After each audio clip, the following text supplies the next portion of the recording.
How's it going, everybody? This is Catfish on Ice. Welcome in. It's your host, Chad Minton, with co-host Rich Howe. We're on the struggle bus. We're on the struggle bus, man. Well, I actually think I think in episode 207 we super jinxed this team because we were just singing their praises. Wait a minute. Time out. We're literally not even a minute into this podcast, and I'm calling timeout on my esteemed and very good friend and co-host, Rich Howe. We did not jinx this team. We were very cautiously optimistic.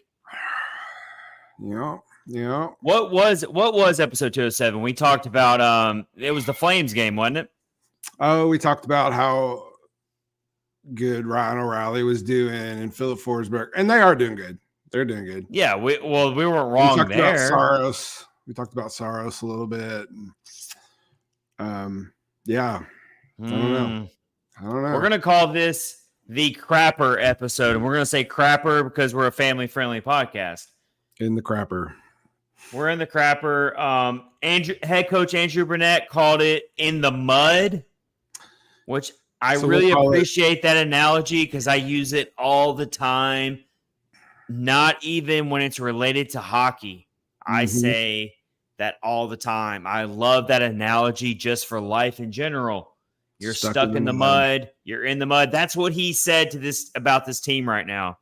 So we have to unpack all this. We have to figure out how are the Predators going to dig themselves out of the mud. We're 15 games in, so I don't know. Do the math real quick, Rich. How percentage-wise, we're not even a quarter away through the season. No, not even a quarter. We're getting close, but I went back and looked real quick. So at this point last year, when everyone's favorite head coach, John Hines, was still running this team, this team was 6-8-1. 6-8-1, 13 points, so not much better, but a tad bit better than this current Predators team. Yep. Yeah. Well, and if you look at it, maybe less talent last year. I think there's more talent last year. Well, maybe, I don't know. That's hard to answer because we see Matt Duchene playing with a chip on his shoulder for Dallas and just going to haunt everybody till the end of days. Yeah, that's true. Yeah, I don't know, man. It's the will is there and the work's there. It's just they're just stuck in the mud, like you said, in the crap. I mean, I think that was a good analogy. I do. Oh, perfect. Perfect. So the opening face-off tonight is going to be all about, for me, Juuse Saros, because in the past, whenever the Predators showed a lot of the issues we're seeing right now, Juuse Saros was there to neutralize all that. He was there to erase it all, put the Band-Aid over the wound, so to speak, and all we would focus on after the game was the Predators got to win. Yeah. The Predators won, so we're not going to focus on all the bad things that happened throughout that game, all of the defensive lapses, all of the breakdowns, all of the taking the second period off, if you will. We won't focus on any of that because Juuse Saros rallied to make 30 to 40 saves. He stopped 1, 2, 3, 4 one-on-one breakaway chances, and the Predators still won. That was kind of the overall theme of the John Hines era was Saros bails them out again. He went, guess what?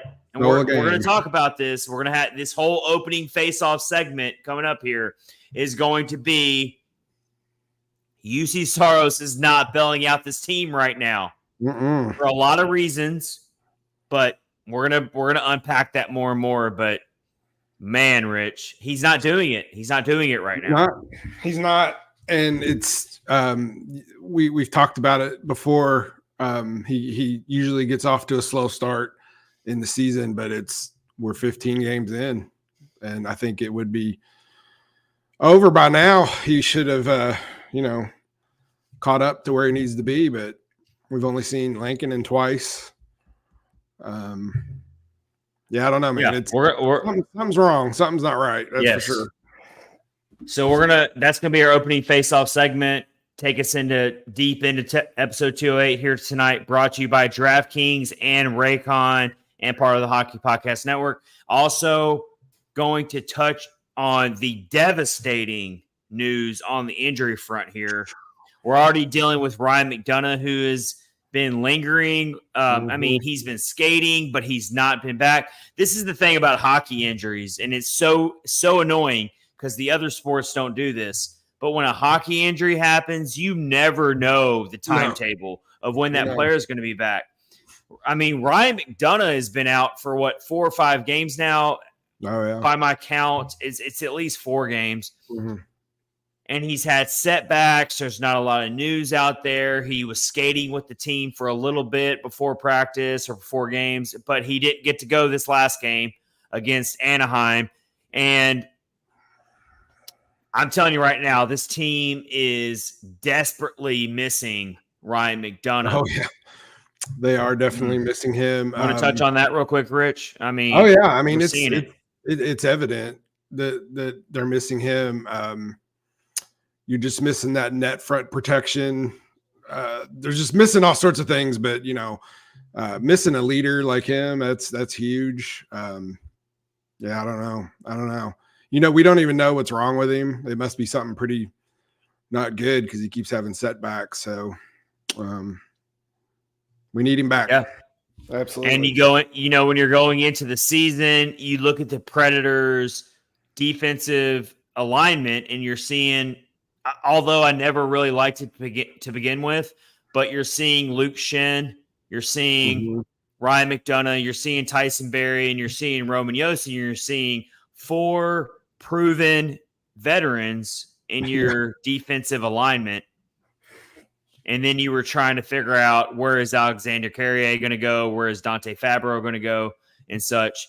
And nothing has gone according to script. Yeah, and Fabro is like a bright spot, which that's a lot of people wouldn't expect people to say that, but Luke Schenn hurt in the first game, first game I think, first or second game. Yeah, first game, yeah. And out the whole time. Game. Yeah, I mean, I don't know. I don't know if we'll ever understand that one.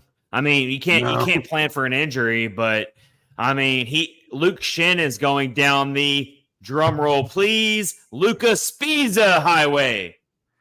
One game. One game. Didn't Luca Spiza play one game for the Preds? I'm pretty sure he did. I looked up. The one he played in, I'm fairly certain was he got hurt in the first. So we will have to wait and see if Luke Schenn.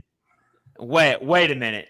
That is very close to Luca. Luke Schenn. Way too close. Luke Spiza. The universe is playing tricks on us right now, man. All right. Anyway, We'll see if we ever see Luke Schenn back in a Preds uniform. But be that as it may, we got to get Ryan McDonough back very, very quick.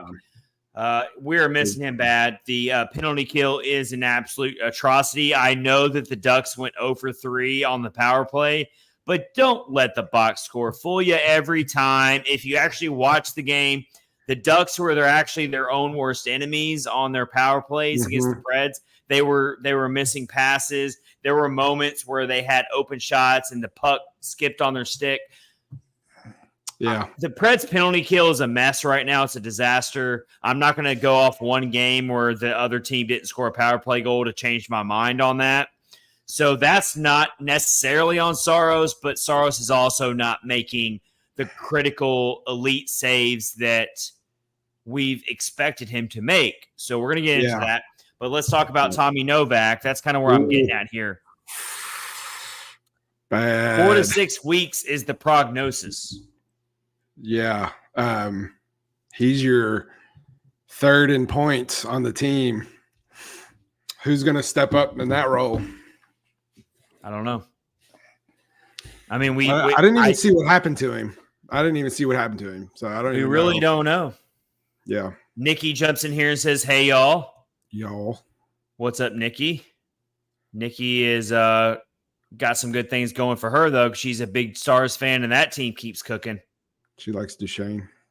Yep.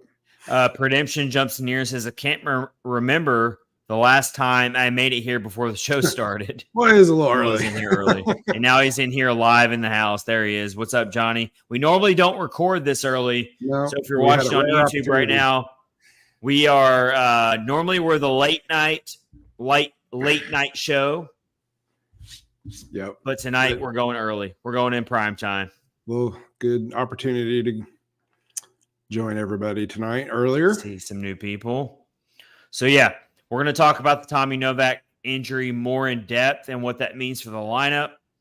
We're going to look around the NHL and see some other things that are going on right now and really talk about the upcoming homestand and the teams they're up against and really send a question out to our listeners, but also answer it ourselves. Is this homestand that's remaining, is that really the make or break point of where this season goes? So that's where we'll go with that. We also got Justin in here. Justin Gambino on YouTube says hello. Hey, what's up, Justin? So we got some people in here. So with that said, we're also going to do Explain Yourself is back, that everyone's favorite segment. Explain Yourself. Done. I got to explain 2 tweets that I sent out yesterday. And I have one. I will explain those. And then Rich has got to look up some of his as well. So we'll save that later in the episode. Explain Yourself. We've done that before, a segment where we have to explain ourselves and our tweets on social media. Everyone should have to have accountability for the tweets they put out there. Yep. The world would be a better place. You can't just hide behind them. You can't just sit around and hide behind them, man. Sometimes you got to answer the bell. Yes. Justin, to get us started here, Justin gets on here and says, yes, this is the season, but every game has been fun, to be honest. It is fun. I think they're fun to watch. But, man. They are. It's not a boring style of hockey. I'll give you that. Yeah, when things are clicking, it's really, really fun. But, man, it goes south pretty quick. So here's our opening face-off tonight. It is, you see it at the bottom of the screen. Is it time to really worry about Juuse Saros? This is not something we talk about hardly ever. No, usually in the beginning of the season for an episode or two, but it usually pans out, smooths itself out by then. So, well, I can say that this is way worse, in my opinion, than just a bad start. And let me just start with this. Agree. Saros got 13 starts now on the season. Mm-hmm. 13 of the 15 games the Predators have played, Saros has been the starter. So we're already trending in the same heavy workload that he was under with John Hines in charge. We questioned that going into the season. Mm-hmm. Me and you both did on this podcast. We questioned how much different will Andrew Brunette treat Saros's workload compared to Hines, and so far, no difference. Same, absolutely the same. Absolutely. Now, why do you have Lankinen? No one can answer exactly what is causing Saros's bad numbers right now. I think there's a lot of contributing factors. You can't just pinpoint one reason, but unless you're just completely biased and a Saros lover and you just never say anything bad about him, you have to be honest with yourself here. Saros is not seeing the puck well right now. He doesn't look comfortable. There's a lot of pucks he's letting get by him that he normally stops. Mm-hmm. And we can touch on other things as well. I don't think it's all on Saros. I'm not saying that, but he is not up to his normal self right now, and that is a fact. Yeah, I don't think it's all on him, but I have found myself, watching the games and going, ugh, that's probably a goal that he's going to want back. A lot more than I ever have in the past. There have been some, that, it's not his fault and he can't stop them, the deflections, whatever, some breakaway stuff going on. But there's been several that I've questioned. Like normally he would stop the puck and has not. Well, it's not even, and for me, it's not even the goals that he's letting get by him. Yeah, there's times where you can look at it and say, all right, yeah, that's not his fault necessarily. But if we want to consider Saros as one of the elite goaltenders in this league, right now, just me personally, and people can chime in the comments and tell us how they feel about it. But me personally, my confidence in Saros making the high danger saves right now is the lowest I can remember it ever being. For me, I'm not trying to be over dramatic here. That's just how I feel. No, I agree with that. I really, really get nervous whenever Saros has to make the high danger saves right now. And flip that to the other side. In the last two games, the last two crushing losses against the Coyotes and the Ducks, where the Predators in both games surrendered 2-goal leads, mind you. In both of those games, I did not have a ton of confidence in Saros stepping up and making the really critical saves when he had to. And you can't just – sometimes the defense is going to break down. That's hockey. It happens to every team. There's going to be times where the other team breaks loose and you need your goaltender to step up and make a save.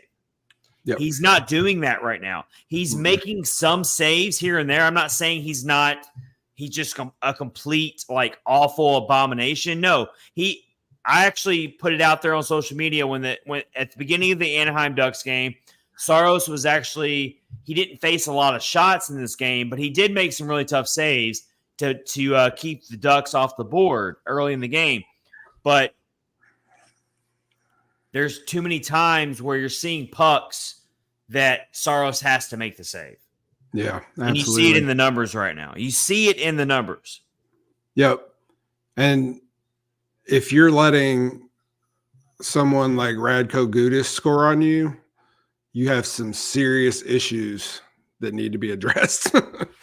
Well, and that goal right there, let's just talk about that. That goal right there was a team breakdown. Yeah. Saros could have made the save, but that started way down the ice, and that's something else I've been touching on here that's not on Saros. I don't want to make this whole segment out to be that I'm beating down on Saros, and it's all on him. So let me flip it around here. You're seeing this in Andrew Burnett's flashy, offensive, push-the-pace style that does make it more entertaining for the fan. This team is susceptible to counterattacks. Very much. Especially when you're facing young run-and-gun teams like this team has faced the last two times. So both the Coyotes and the Ducks are very young, feisty, speedy teams that have young talent. With chips on their shoulders because they had bad last seasons.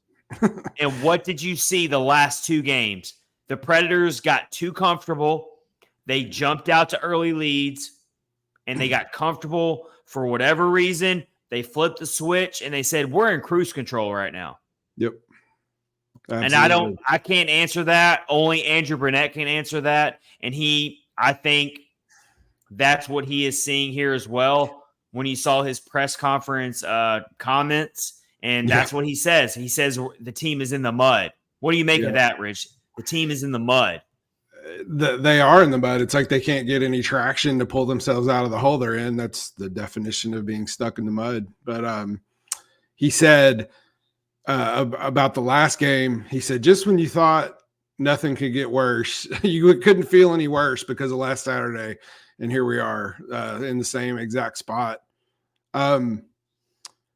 Yeah, man, you see a lot of breakdowns, missed assignments, leaving people open. It's just something, it's just not clicking right now. they play well together. They're doing, they're fun to watch again, but man, when it goes bad, they're horrible for some reason. Well, here's a big difference too between last night's game. Since this whole opening face-off here of episode 208 of Catfish on Ice is focusing on Juuse Saros, is it time to really worry about Saros? And so here's the thing. In the last 2 games for sure, Juuse Saros has lost the head-to-head goaltending battle. Yes. He went up against Connor Ingram, a former Nashville Predator who all Preds fans love. It was weird hearing the "You Suck" chant. Yeah, Connor Ingram. Weird. Yeah, it wasn't as loud as it usually is, though. Yeah, but it's like, has enough time passed? I don't think so. But it's a chant, and they're always going to stick to it. But here's the thing: in both of those games, especially the shootout style track meet game against the Coyotes, both goalies got roasted and gave up some goals. Absolutely. But here's the difference: in both games, guess which goalie came out in the clutch situations and made the saves when they had to? It wasn't Juuse Saros. It was Connor Ingram, and it was John Gibson last night for the Ducks. Yep. And John Gibson even took a puck right to the face too and didn't phase. Had to change goalie mask. Yeah, man, that was rough. He was phased. It was crazy just seeing that. Forsberg, the big shot right to the face mask. But Saros was hunting for that wrister all night, and he just could not beat John Gibson. Beat John Gibson. No. Yep. It was watching the Coyotes game. It was good because, there was a lot of scoring back and forth, but you give up those leads, man. And it's just like, once they give up a lead and they tie it, my hopes kind of sink.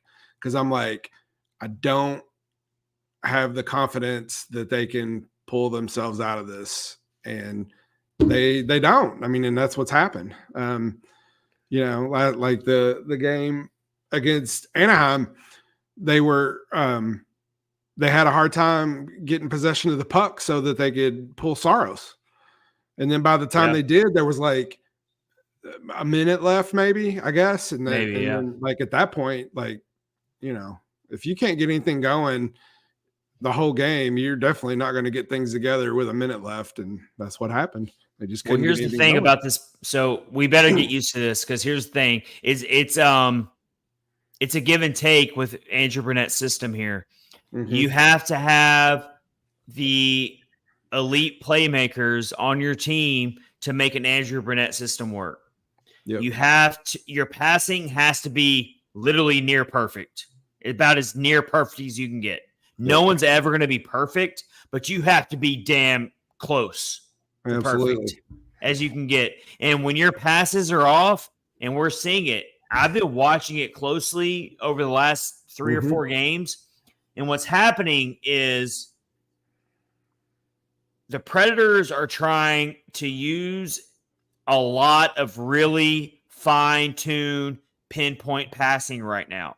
Sometimes it works, sometimes it doesn't. When it doesn't work, especially these speedy teams, which is the teams we faced the last 2 games against Arizona and against Anaheim, those teams are going to jump on you. And we're even seeing it on the power play. When the Predators are on the power play, we're seeing aggressive penalty kills where teams are willing, on their penalty kill, a man down, they're willing to rush the puck back up, and Saros has to make another clutch save. Yeah. So it's not all on Saros. I'm not saying that. No, it's not. I mean, that's tough for any goaltender, but it seems like the first few games of the season, the passing was like really good. Like you could tell that they had worked on it, and it just seems like it's like devolved in the past, however long the losing streak is, 4 games or whatever. It's just the passing's not there like it was. It felt like it's gotten worse. So, well, you'll see it. You'll see. I've seen it with Ryan O'Reilly. I've seen it with the veterans where they try to set up these really perfect passes, and it's all about timing, and the guy's not there. Their timing's off by maybe just a half a second. That's all it takes. That's how fast hockey is. all it takes is a half a second being off. And guess what? The puck's back up the ice, and you've got a 2-on-1 situation. And guess what? Juuse Saros has to make a save. And in the past, Saros would make those saves, but right now Saros is not making those saves. No. So if you ask me, there's two things, and I'm not saying I'm smarter than an NHL head coach. I'm just giving you my opinion because that's what we do on this podcast. And you All can about totally opinions. disagree. You can totally disagree with me in the comments. I welcome them. But here's my thing. One, you got to get Kevin Lankinen in there. Yep. You re-signed him for a reason in the offseason. I don't know. I would have started him. I'm not saying he would have been the magical difference maker and the Predators would have beat the Ducks. I don't have no way of knowing that. No. I'm just telling you, hypothetically speaking, I would have started Kevin Lankinen. I said it before the game started. I would have started Kevin Lankinen. I think Juuse Saros needs at least 2 games off. 2 games off. I'm being dead serious. 2 games off. And that would have been a perfect opportunity to put Lankinen in. He starts against the Ducks at home. Then you play Chicago after that. And then you see what Lankinen does in those 2 games. Whether he plays good or not, you let him start. See if he gives you a spark. And then you put Saros back in eventually. But I just think that goalies are a lot like pitchers in baseball. Yeah. And I just don't think that Saros is seeing the puck well. I think he is rattled. And he needs a reset. Yeah. And the whole thing also, it's like, how well can you expect Lankinen to perform when he doesn't get to start hardly ever? And I know like that's the role of the backup goaltender is you need to be ready to go, but like he's only played in 2 games. Like, I mean, I don't know. It's like, it seems like, the longer he sits, you can't expect him to pull out miracles if he's not getting any, any starts, I guess. My confusion on the whole thing is the Predators are hiding Kevin Lankinen like he is like he's not a proven NHL goaltender. Yeah. I would understand it if the Predator. Yeah. I would understand it if the Predators were in a situation where their backup goalie was unproven, untested, never played a game or played very minimal games. I would get it. I would say, okay, we can't play this guy very often because we don't know what we're going to get. We know what we're going to get out of Kevin Lankinen for the most part. I'm not saying he's perfect. I'm not saying he's better than Saros. All I'm saying is we know he is he's definitely top 10 backup goalies in the league. He might even be top 5. He's that good. Yeah. Why does he have only 2 starts in the first 15 games? Yeah. Why did you go re-sign him? Yeah, you could have just brought up Askarov. If I was in the position to ask Barry Trotz questions, and I'm not, but if I was in the position, that'd be the first question I would ask Barry Trotz was, what was the thinking behind re-signing Kevin Lankinen? And then he only has 2 starts through the first 15 games. I would love to ask that question to Barry Trotz and get his answer. And he might give me an answer that makes sense. And then I'd walk away and be like, okay, that makes sense. But I would love to know. And there probably is a reason, and we just don't know what it is. And it probably does make sense to them in their mind, but like it's just not working. It's just not working. Did you see when they tied the game the other night? They showed Barry Trotz up in the box, and he was just like pacing back and forth. He was like, "What is happening?" So I gotta give the ESPN Plus. It was being broadcast exclusively on ESPN Plus and on Hulu. It was one of those exclusive games.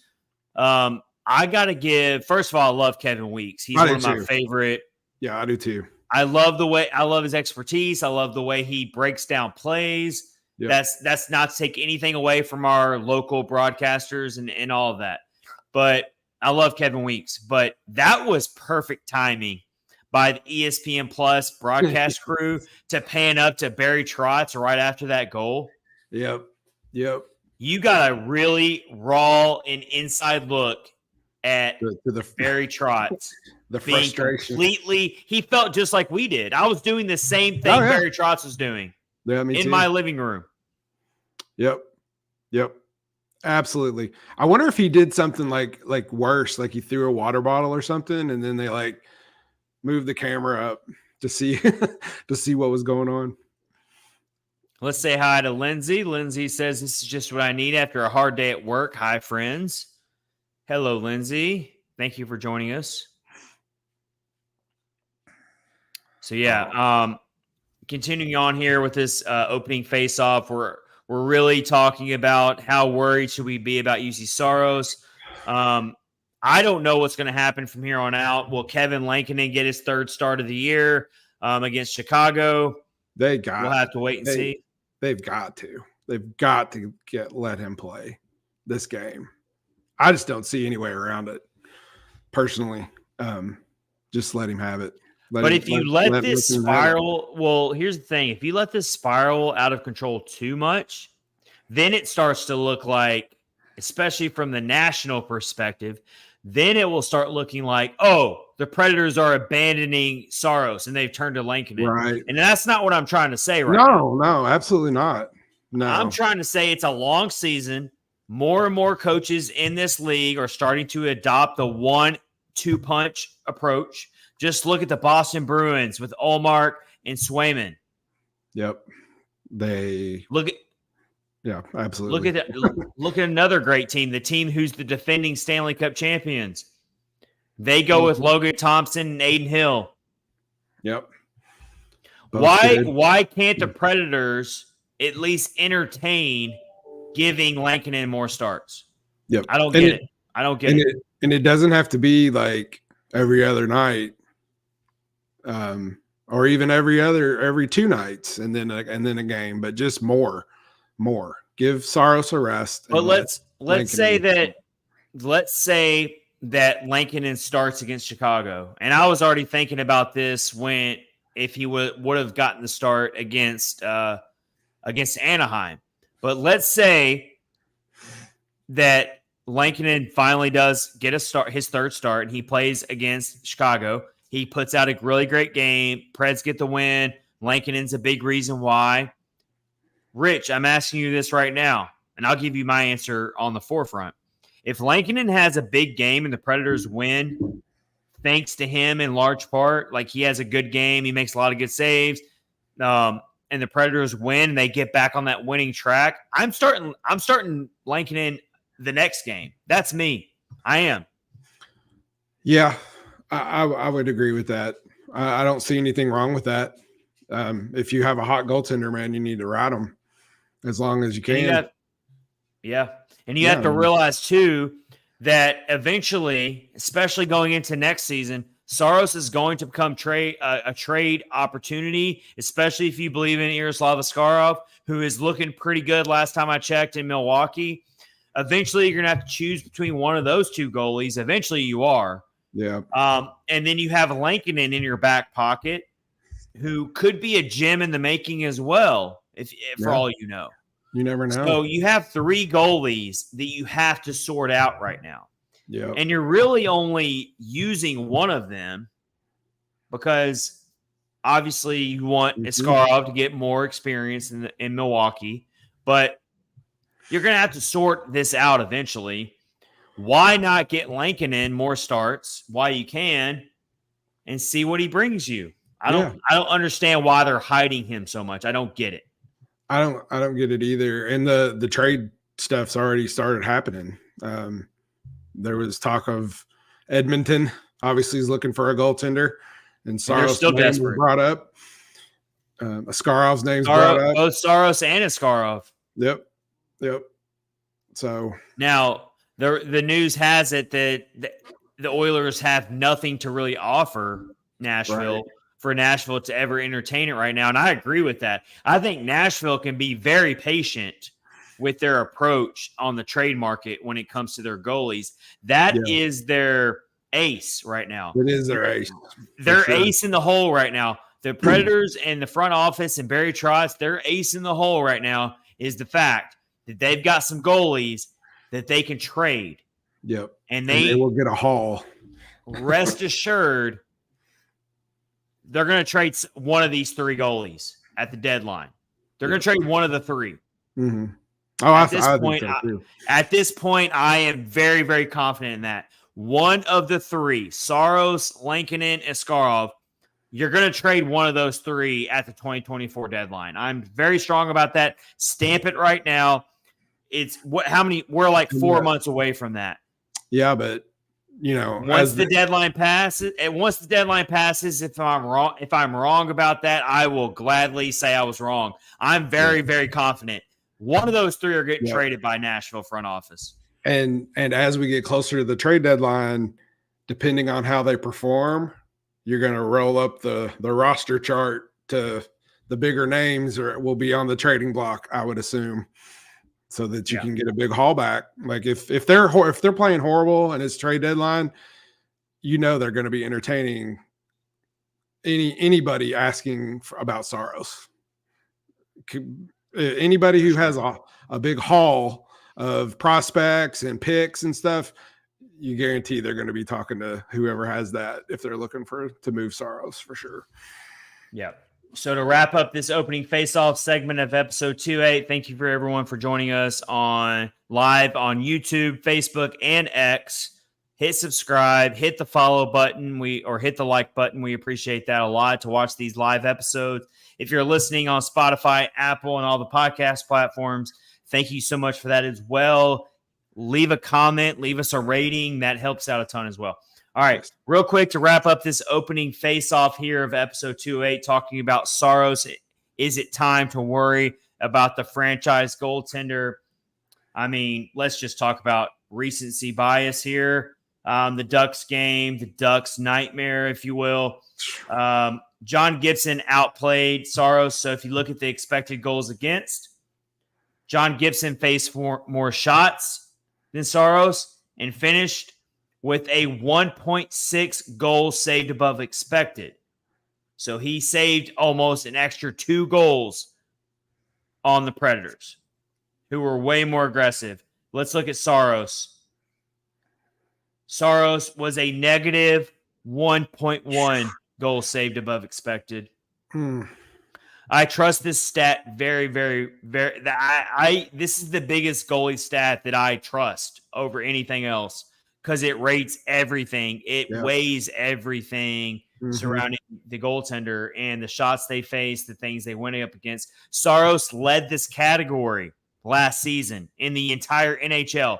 Guess where Saros is ranked right now, and it's actually scrolling on the bottom of the screen, or it was.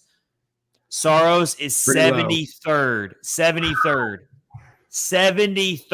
among NHL goalies in goals saved above expected at a minus 7.3. That hurts. Oh, that hurts to hear. There it is on the bottom of the screen for our YouTube viewers, Facebook viewers, and X viewers. Here's another one. I found this one to be really troubling as well. So Saros's high danger save percentage is a 65%, which is 44th among goalies with at least 5 games played. So we filtered out the goalies who have not played a lot of games this year, like 1 or 2 games. We filtered those goalies out. So we filtered it down to at least 5 starts or 5 games played. That basically puts in everybody who is at least a backup in this league, a regular backup, and then the starters. Saros is 44th in high danger save percentage. So here's the deal. That's an even playing field for all goalies. So that stat pushes back on all the people, all the apologists who say, well, Saros, that's not his fault. He faced a bad shot. Okay, well, high danger save percentage is a big rating there. And you've got other goalies out there, including Thatcher Demko, including Jeremy Swayman for the Bruins. You got goalies out there who we thought Saros was in that same class, and maybe he'll rally and be in that same class, but right now he's not. You see some of the elite goalies in this league, their high danger save percentages are up in the 80s, Saros is down at 65%. Yep. Yeah, I mean that's all you need to know. That's all you need to see right there. It is. That hurts to hear. So I don't even know. So we'll see how it goes. I love Saros. I'm not saying he can't rally, but these are the times we find ourselves in right now. Yeah. I think, he does have it in him to rally. And I think, he'll get better. He can't get any worse. Well, he can get worse, but I think things will get better for him, but they need to start turning it around now because they are getting behind really bad, and it's going to be a deep hole to dig out of. All right, we're about to move on here in episode 208. We got to talk about Tommy Novak and the injury and what the ripple effect is on the lineup. That is going to be a big one to overcome. We've already seen one game without him. The Predators only scored 2 goals. They struggled on the power play again. We're going to unpack that a little bit. We're going to also talk about this upcoming homestand, the upcoming games that are against some of the opponents up next. And also, is this really make or break these next games at home for the entire season? We're going to really speculate on that. We're going to look at some NHL scores. We're going to look around the Central Division a little bit. We're going to do Explain Yourself. I have to explain myself on 2 tweets that I sent out during the Ducks game, and Rich has got one he's got to explain as well. Yep. Before we get to that, let's tell you about one of our sponsors. That is Raycon Global, wireless earbuds, speakers, and other technology. And it is the holiday season, Rich. We're coming up on Thanksgiving quick. Thanksgiving is next week. And it's that time of year where everything is hectic. You've got travel plans. You're trying to scramble with all these things, trying to figure out what you're going to get the second cousin for Christmas. You don't know what that second cousin likes. So cousins, nothing. Cousins don't get nothing. Christmas, whoa. Just a gift card? Not even that. Oh, okay. You see your cousins enough to give them a present? Anyway. All right. You got your tree up? Is your tree up yet? My tree's not up, but I'm going to get one. You need to do that. Our tree's up. Get one of those mini Christmas trees. I've always been after Thanksgiving. You put the Christmas stuff up, but I like to have it up early. There's nothing wrong with that. All right. So either way, it is chaotic during the holiday season. It may be too early to start decorating for the holidays, but it's never too early to start your holiday shopping. Why not take care of it now before the crowds and packed calendars make shopping a total nightmare, especially when you can get some of the best deals of the season well before Black Friday. You can shop Raycon products right now and save up to 50% off. That is a good deal. 50% off. I mean, how can you turn that down? Because their early Black Friday sale is going on now. You've heard me talk about Raycon's products before. I mean, everything we have talked about with Raycon on this podcast is about the comfortability, the convenience of it, the affordability of it, all the different functions that Raycon products have compared to the competitors that are way more pricey and just don't have as much to offer as Raycon products have. So Raycon first made a name for themselves in the audio space with products like their everyday earbuds, known for delivering high quality and thoughtful features like a 32-hour battery life and a perfect in-ear fit for all day wear and lasting comfort. And this past year, they expanded their entire business with the introduction of Raycon Home and Raycon Power Tech.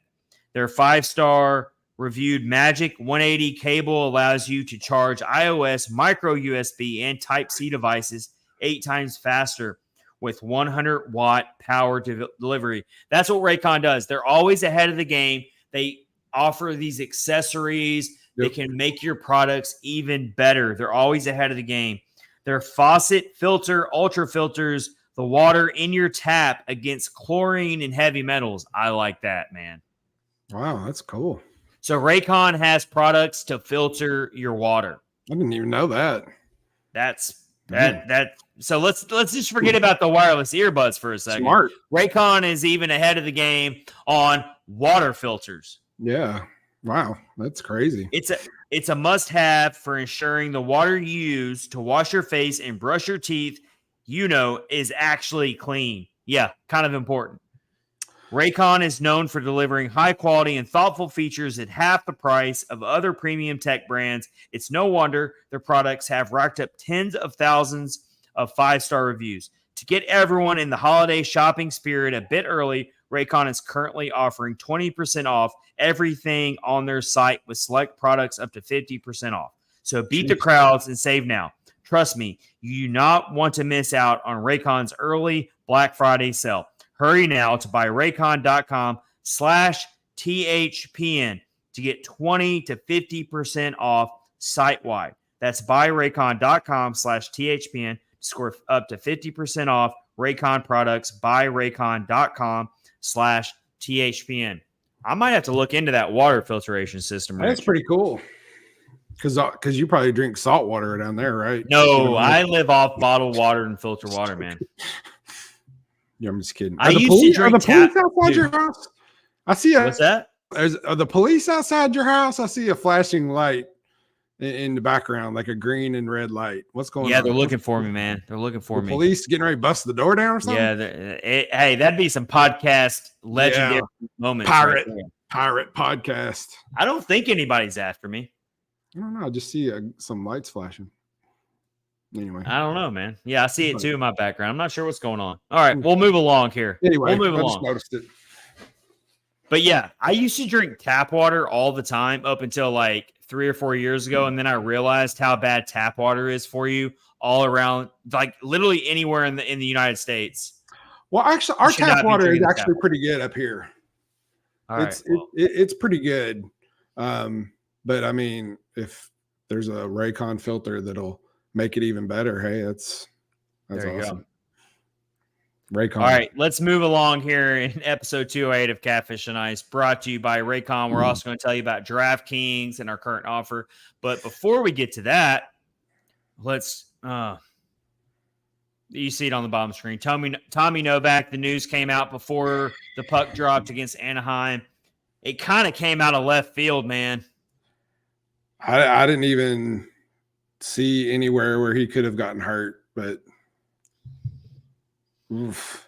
Well, that's how hockey works, man. They keep these injuries under wraps, man. They don't really. They're not usually very on. They're not very transparent about it very often. It's frustrating for the fan because they don't know what's going on. But just going to get caught up on some comments here. Imagine Lanky starts, Bedard clowns on him. Preds going to a 5-game losing streak. That's what Justin says. Hey, we can always live in what ifs, Justin. That's right. Then people, right under that, he said, then people would say, should have played Saros. Yes, they will. Yeah. They'll say, should have played Saros. You need to fire Brunette. Yeah. Fire Trotz. Clean them all. So let's move along here. Novak out 4 to 6 weeks on injured reserve, comes out of nowhere. I mean, I think looking at last night's game against Anaheim, I truly think that the power play suffered without Novak. That's the biggest concern here when you're missing Novak is he is one of their top power play weapons, along with O'Reilly and Forsberg. Yep. How do you replace that? That's hard. And they plugged in Kiefer Sherwood on the power play unit, which I was in agreement with. I was all on board with that, but Kiefer Sherwood is not Tommy Novak. No. Tommy Novak's third on the team in goals and third on the team in points. And I don't see anybody who can plug that hole. It's not Kiefer Sherwood. As much as I like him, it's not going to be him, I don't think. Well, I was completely shocked to see Philip Tomasino healthy scratched for this game. Yeah, that was a little weird. Because he had just played a couple games in a row. He even scored a goal in the late. It was late. It was kind of in garbage time. But he did score a pretty good goal against Winnipeg, I think it was. These games start running together, but I think it was against Winnipeg. And he is just in the doghouse. He can't get his way out of it. but I thought for sure he would be plugged in with Novak's absence. I thought that was an opening for Novak to like really prove himself, but they didn't even give him the chance. Yeah, they didn't even put him in there. They went with a lineup that they went with the lineup that put McCarron on the fourth line as a center. They're sticking with Liam Foudy. They are. I don't know if Liam Foudy has dirt on Andrew Burnett. I think he does. They are all about the Foudy. Does Andrew Burnett have something in his past that Liam Foudy knows about? And Foudy is blackmailing Burnett and saying, hey, you have to start me. You have to start me. And you need to get rid of Fagimo. I don't like him. It's another F name. Get rid of him. I mean, how far are we from thinking about making some call-ups here? Or do you think that's too soon, Rich? I mean, no, I don't think it's too soon. I don't know. It's everything's just a mess. It's hard to pick. It's hard to pick what you need to do. I mean, it's like I probably would have played Tomasino. I would have played Tomasino instead of McCarron. Well, the problem with that. So if you would have done that, you would have moved Sissons to center because Sissons played wing. Mm-hmm. Sissons played wing in this game. Yeah. So this is how you would have made room for Tomasino. You would have moved Sissons to center. You would have moved McCarron out. And then you would have put Tomasino on one of the wings because it's become very clear that Tomasino is never going to be an NHL center. He is a winger.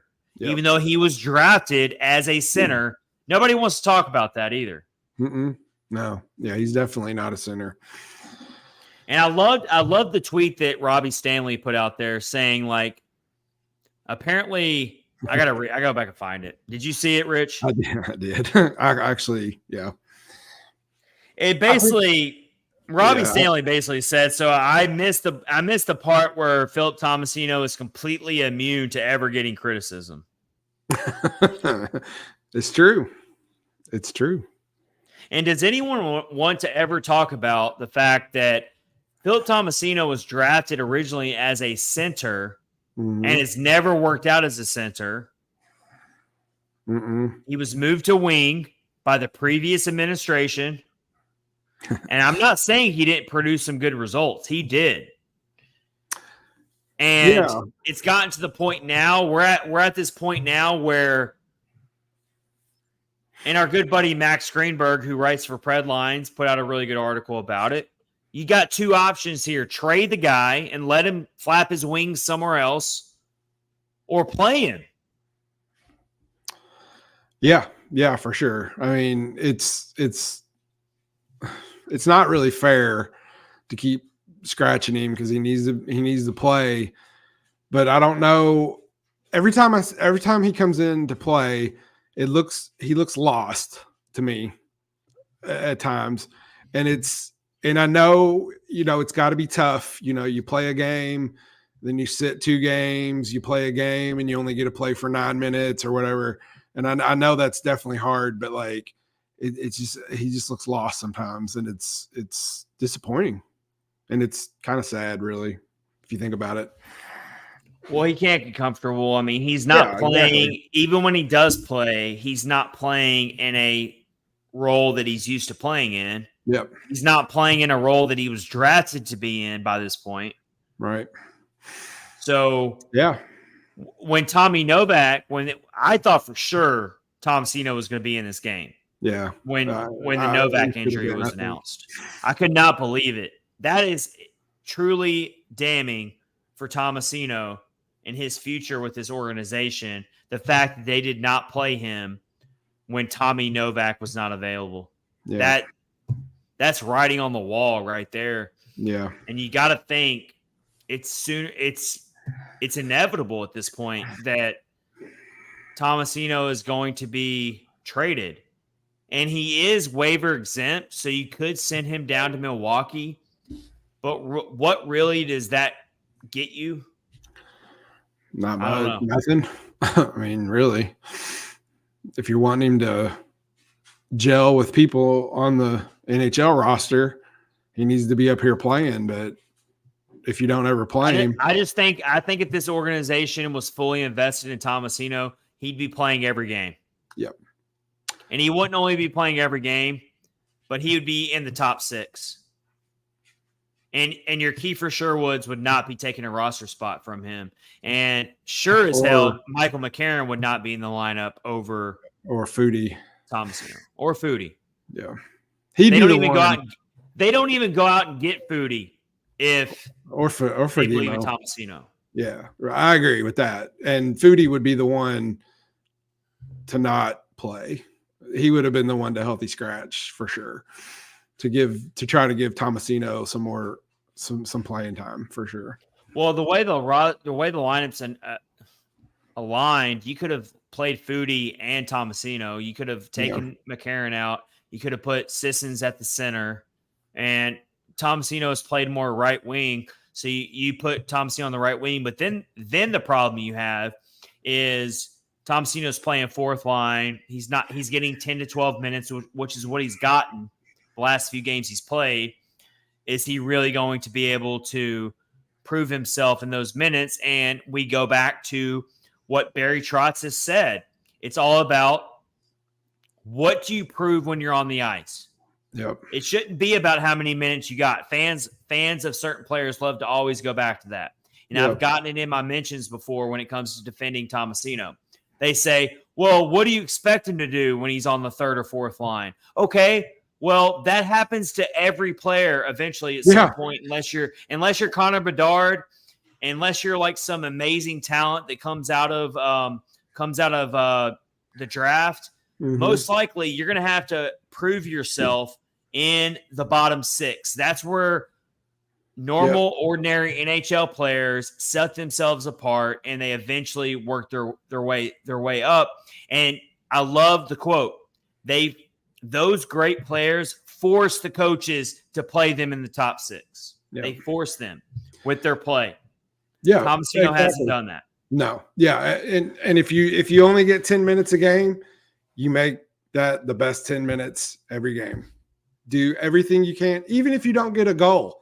Do all the little things that they want you to do, and just they'll notice that. They'll notice that if you do everything the right way. Well, let's hope they would. If you don't try to be fancy and whatever to try to score a goal, you don't have to score a goal every time. I know you want to, but just make the most of your minutes. Yeah.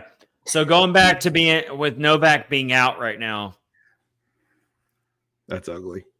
I think going into the next game, we'll circle back to it. Oh yeah, it didn't work this past game. I mean, the Predators scored 2 goals. John Gibson was really, really good. He did stop a lot of good. I think the Predators had 3.6 goals expected. So John Gibson was very, very good. The Predators probably could have scored 3 to 4 goals if not for Gibson being as good as he was. But either way, I'm curious to see if Brunette's going to tinker with this lineup even more and maybe move Sissons back to center, try to give Tomasino a chance here. I don't know. It's kind of a mess right now. Well, here's a good example. So Parsonen got healthy scratched, and you saw him in the last game when he was playing. He was awesome. He was incredible. Did he score a goal? He did not score a goal. Did he handle the puck like a monster? He did. And that is what you have to do. That is what you have to do. I love that example you just made, Rich. That is awesome. And that is a great comparison you just made there. Yeah. Because I didn't even think about that. But let's talk about that for a second. Parsonen, yes, he didn't get on the score sheet. He didn't score a goal. But if you watch that game, he drew 2 penalties. His skating was relentless. Yeah. To the point where he was literally ticking off the Ducks players. They were so mad. I think it was Alex Killorn. Alex Killorn took that one penalty on him because the dude could not get the puck away from Parsonen. And he wound up holding him. Yep, there was a hold. And at that point, you have to deliver on the power play. And that didn't happen. But kudos to Parsonen for making the most out of the opportunities he was getting. He was on the top line at first. Yeah, yeah. And some people would call that a demotion. because now he's been in the bottom. He's been all over the place. Parsons been everywhere. Yeah. And I think he said they were interviewing him, and he said he's like disappointed in himself for not producing as well as he expects himself to produce. So I think he, went out there and had something to prove, and he did, in my opinion. So Justin says, bring Kimmel up next year with Celebrini. Jimmy Kimmel. So let's talk about that for a second. Like, I just kind of touched on it real quick. With Novak being out, do you think there's this opportunity to call up somebody right now for the Fords? Do we think Joakim Kimmel could get called up soon? We got this guy named Dennis Garyanov, who I was big on. And I was wrong. I was completely wrong. I thought for sure he was a shoe-in. I thought he was a shoe-in to make the initial lineup coming out of training camp. And I was completely wrong on that. Yep. And he's the leading point scorer for the Admirals right now, last time I checked. So maybe he'd be the one. He could be. Maybe. If you're really not on board with Tomasino, then you might as well let someone else have a chance. That's what I'm thinking. So I don't know. You got Igor Afanasyev down there. You got Afanasyev down there as well.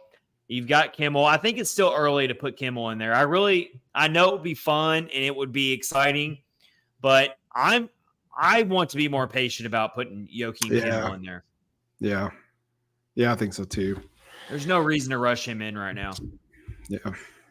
I could see Joakim Kimmel getting into the lineup later in the season if the Predators are still way out of it. They're still last place, and this really spirals out of control. Then absolutely you put Joakim Kimmel in there and you see what you got and you see what he does for next year, because you really want to see what Joakim Kimmel can produce for you next year and beyond. For sure. But I think it's too soon right now, 15 games in, as exciting as it would be to call up Kimmel. Bring up whoever's playing the best in Milwaukee. I think you can call up Garyanov right now. Yeah, there you go. Let's do that. Let's go with that. See how that goes. I mean, could you imagine if they send down Tomasino to Milwaukee and they call up Garyanov? Ooh. Twitter and Facebook. I think people are starting to come around on it, though. Finally. It seems like it, because I know, like, you had a little spat with some folks a while back about Tomasino. And I think now, like, people, they do kind of realize, like, something's not quite gelling with him. So. All right. We're about to unpack the upcoming homestand here and how much of a make or break this is for the year. Rich, if you want to pull up the upcoming opponents here, we'll break that down here. I think it's 7 of the next 8 games are at home still. And you got one road game against the St. Louis Blues, and then you got another 5 in a row. So we're going to break down some of those opponents. Do we think it's a make or break part of the year?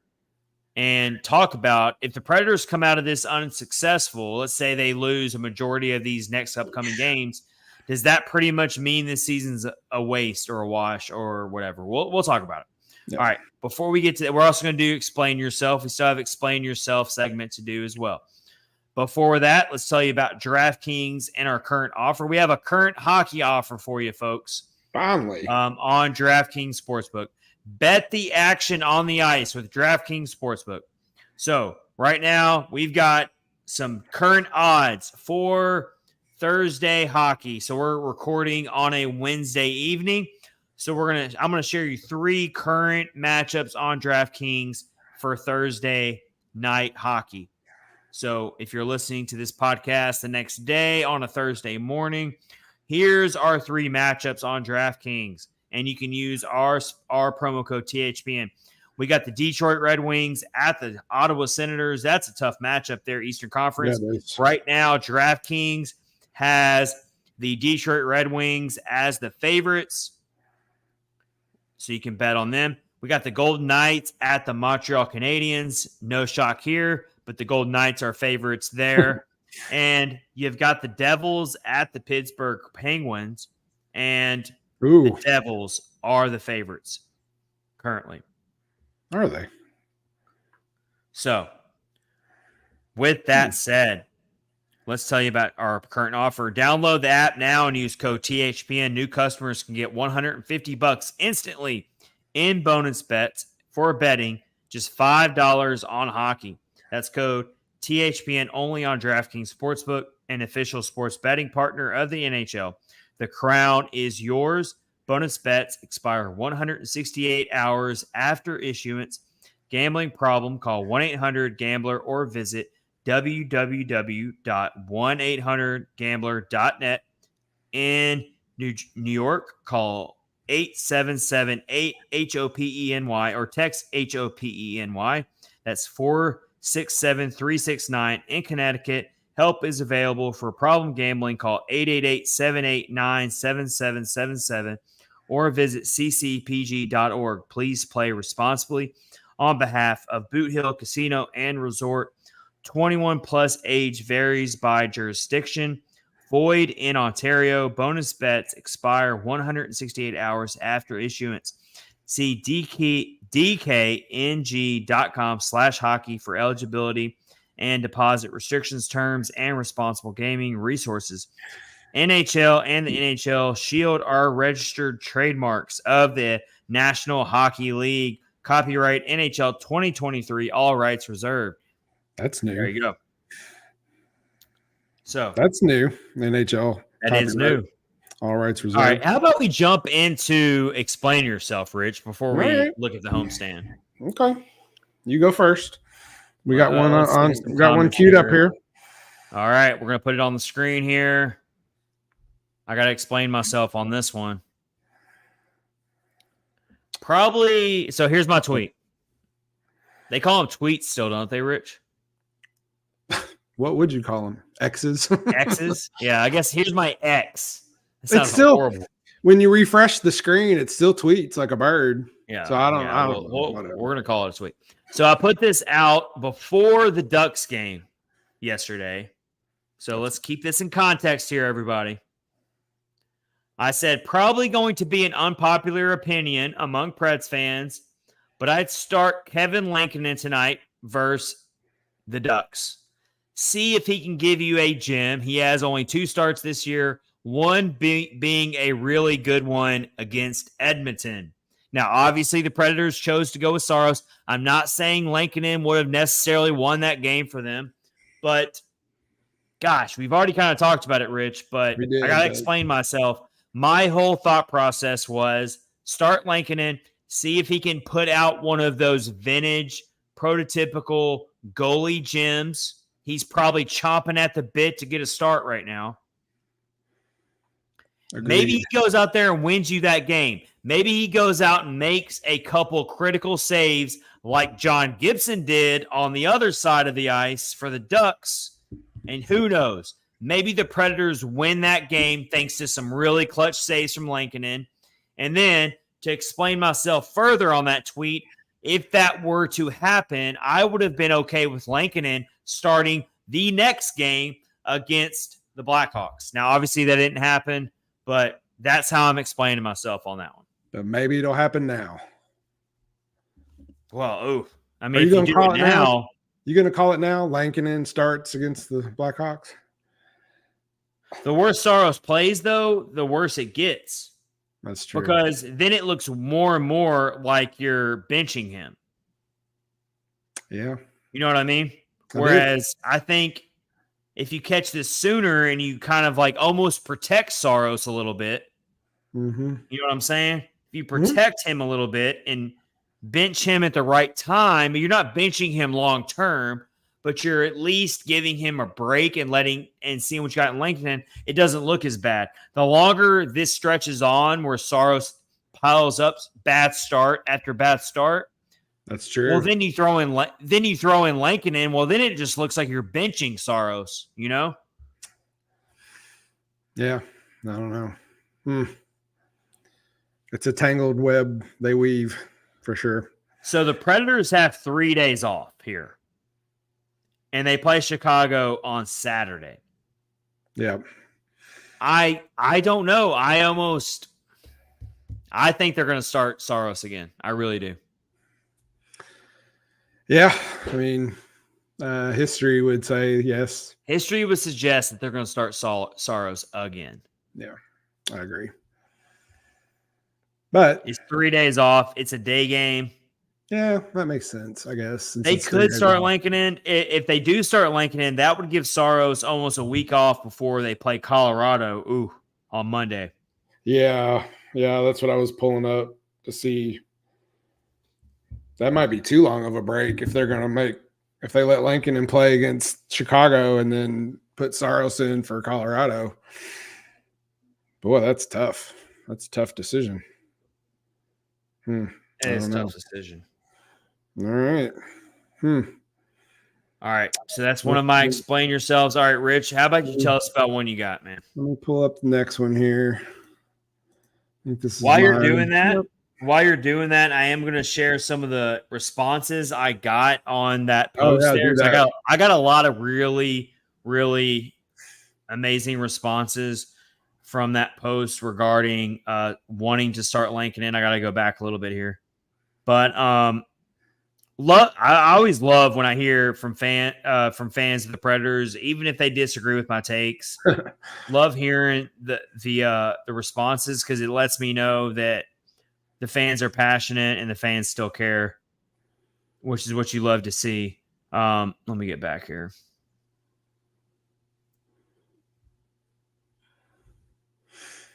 So let me share that. JW Hood on Twitter X says on that post about starting Lankinen over Saros for the Ducks game, he says, yeah, Saros can be great, but he's got to fix these awful slow starts, puts the Preds behind the 8-ball early on, and got to fight their way back. Nikki, our good friend Nikki, who's always participating in our live streams, says completely agree, especially if Juuse gets injured from too much play. He's got to be feeling it.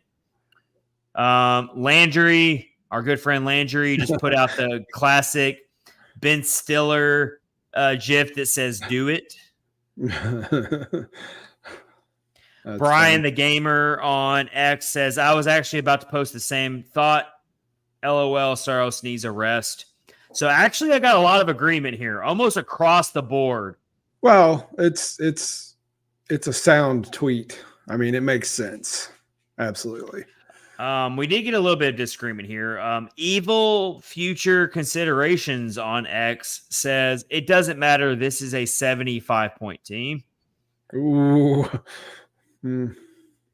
That's a great name, by the way. Evil Future Considerations. Raymond on X says, Preds goalies equal brick walls or can't stop a beach ball. They do have a expletive defense that leaves them hanging, though. So, yeah, a lot of responses there on that explain yourself tweet. So let's get to Rich's. We know what Rich, that it's time to Rich, it's time to explain yourself. All right. This piggybacks off of your So Robbie Stanley put something we talked about earlier about criticizing Tomasino. So then you said, been roasted for the past 2 months. Anytime I say anything remotely critical. And then I, to try to bait people, put, unfortunately, every time I watch Tomasino, I'm usually disappointed because I am usually disappointed with the way he plays. Unfortunately, it's not something I like to watch or see. At least for this season. At least for this season, for sure. But sometimes it's fun to put things out there just to bait people to see if they'll take the bait, but nobody did. But nobody did. Yeah. Now, if it would have been maybe preseason, might have gotten some pushback from folks. So I think you would have. I mean, there's still time left for Tomasino to turn it around. That's why I would be playing him right now. That's why I say that you really have two options here. It's trade the guy and let him go elsewhere to prove himself, and get a draft pick out of it at least. Yep. Or he has too much talent to just be sitting there as a healthy scratch. Yeah, we absolutely. can all agree on that. We can all agree on that. For sure. Absolutely. So either play the guy or trade him. I think we're all on the same page there. Every fan in this fan base is pretty much on the same page there. Yep. All right. Here is your last. We got one more. Explain yourself to get to here. We've already talked about this as well, but here it is. Oh, I think you went to. There it is. All right. So here's my explain yourself here. This was also before the Ducks game. My tweet was more on Tommy Novak and how the Preds are going to have to replace him, the top power play unit. With Novak out, I'm moving Kiefer Sherwood onto top unit. He's proven he can score big-time goals in clutch situations. So, yes. Explain yourself. I am going to explain myself. So, even though Sherwood did not score in that game, he's your best option right now. I agree. And he's not necessarily a prototypical top power play unit player, but you got to work with what you got right now. Yep. And who else are they going to really use in that spot with Novak gone? I mean, They don't really have anybody unless they call somebody up. They're pretty thin there. And we didn't really realize that until Novak went out. Uh-huh. Yeah, I think they are thin. Sherwood's your best option. Sherwood only managed one shot on goal in the game against the Ducks, so that's a little bit underwhelming. He actually only had 8 minutes of ice time against the Ducks. Oh, wow. That's way down there. That's crazy. Very low for him. Cody Glass slotted in on the power play as well. That was his second game back. He got almost 17 minutes of ice time and 2 shots on goal. But yeah, the power play without Novak is really, really going to be tested. Yeah. For a long time. 4 to 6 weeks is what we're looking at here, man. That was what you were hoping, that the bread and butter of this team was going to be the power play. Mm-hmm. And now you lose one of your top power play weapons. Well, not only that, it's like Tommy Novak has played really well this season, and he's amazing. A bright spot, on the roster, and just to not have that, and you can't expect, it hurts your power play and your normal play. And even if the Predators do call up somebody new to maybe plug in there, you can't expect that person they call up to just immediately go into the power play and produce instant results. No, especially if you get someone who probably wasn't going to be up in the top 6 anyway. So this is going to be a long-term issue. And so my answer to this is, let's hope that Ryan O'Reilly and Philip Forsberg, maybe Cody Glass can step up and start producing in this role. Maybe Kiefer Sherwood can, obviously. But maybe this power play is going to have a hard time. And if this team's going to start winning games, I see 2 areas that immediately have to get better and drastically better. It's goaltending, and it's the penalty kill / power play, just overall defensive structure. Yep, I agree. Those are kind of go hand in hand right now. Yeah, and they need to figure it out yesterday. Figure it out. All right. Figure it out, boys.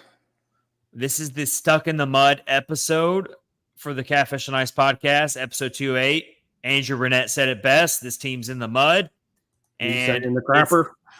He also said self-inflicted mud is what he told the Predators official website. Self-inflicted mud. He's not wrong. So we're kicking mud on each other, on ourselves. We're kicking mud on each other. It's not even someone else that's doing it. They can't get out of their own way, for sure. So let's wrap up this episode real quick. This has been episode 208 of Catfish and Ice with your hosts Chad Minton and Rich Howe. Listen on Spotify. Listen on all the podcast platforms. Download the episodes. Follow us along on all the social media platforms. And interact with us on social media. We love that. We love that so much when you interact with us. We got a new YouTube. Yeah. Carlos says, "Go Preds." Do you know what his picture's from? I love that positive. I love that. You know what? This entire episode has been so negative. It's been so doom and gloom. There's been nothing really positive we said in this whole podcast. I love that. Thank you, Carlos. Do you know what his picture's from? You recognize that? That's probably before your time. That's enlighten me. Album cover from a Scorpions album. You know that band, the Scorpions? Oh, I know Scorpions. That's one of their Rock You Like a Hurricane. Yeah, that's one of their album covers. I don't know which album. Nice. Yeah. Well, Carlos, thank you. That is so simple and yet so effective. Go Preds. Thank you, Carlos. Hop in the podcast anytime, man. Thank you for jumping in there on YouTube. Positivity. All right, so let's really quick look ahead to this homestand. I had the schedule just popped up. So Chicago's up next. Chicago is kind of they're right there with the Predators in terms of the bottom of the standings right now in the Central Division. The Predators are technically last place in the Central Division. You got to win this game, right, Rich? You got to win it. Yeah, absolutely. Connor Bedard aside. Let's put Connor Bedard aside here for a second. You've had two very disappointing and frustrating games at home. It was supposed to be, you had a horrible stretch on the road. You come home to Bridgestone, you take care of business, but that has not happened. So I think this is definitely a must win. Just for morale's sake. And the morale cannot get any lower right now. Yeah. But good win. I will say, toot my own horn for a little bit here. My Arizona Coyotes wild card pick is looking spicy. It is. That was my preseason pick. I'm going to toot my own horn on that one. You should. And that's fun to watch. And they're not fun to watch. They're not fun to watch when they're going up against the Predators, but that is a fun team. Yeah, and that's something else that we haven't really talked about. Both Arizona and the Duck, Anaheim, have chips on their shoulders. They played horrible last season. They were the butt end of all the jokes the whole season. And they're up and coming teams. And they are definitely both up and coming teams. They're playing really well. The Ducks set an NHL record 6 games in a row coming back from 0 goal deficit or in the third period or something. But they're the first team in history to do that 6 times in a row. So I mean, that's telling you something. They're definitely up and coming. Couple more comments here real quick as we wrap up episode 208. Nikki says Liam Foudy was not worth taking James Neal's number, in my opinion. The real deal. Foudy. We got to come. Have we not come up with a better nickname for Foudy? I mean, it writes itself. I wonder what his nickname is. What do you think it is? Food? Food. Just food. Food. Chow down. Oh, chow down. Oh, that's good. That's a good one. Chow down. Putting it down there right now. Liam Foudy, his new nickname is Chow Down. I don't know if the boys, Chris Mason and all the Bally Sports South crew watches this podcast, but if you're watching, just make sure you tag me. But that's Liam Foudy's new nickname. It's Chow Down. Chow Down. There you go. Copywritten. Predemption says on YouTube, don't even think about calling up Kimmel. Let that kid be in Milwaukee and let him cook. I could not agree more. I think that's a good plan. All right, so after Chicago, the Predators get Colorado at home.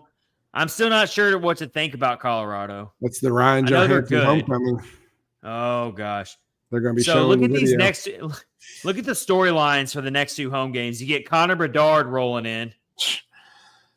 How many Blackhawks fans are going to be there in Bridgestone? And then you get Ryan Johansson in his homecoming. Those are two really big storylines there for these next 2 home games.